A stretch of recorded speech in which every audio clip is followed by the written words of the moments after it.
அஸ்ஸலாமு அலைக்கும் வரஹ்மத்துல்லாஹி தஆலா வபரகாத்துஹு. இந்த காணொலியை பாருங்களேன். ஒரு விதமான நோயால் பாதிக்கப்பட்டவர், ஆனாலும் தொழுகை விடுது.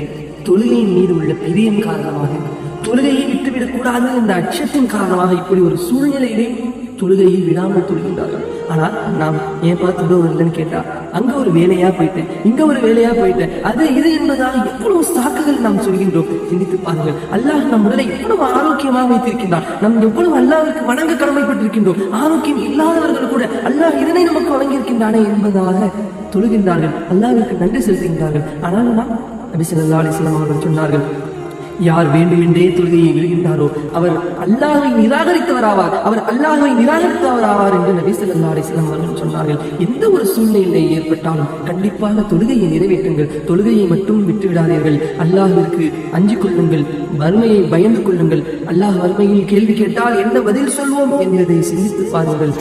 தொழுகையை கடைபிடித்து தொழக்கூடிய நன்மக்களாக அல்லாஹ் நம்மளை ஆக்கி அருள் புரிவானாக. ஆமீன்.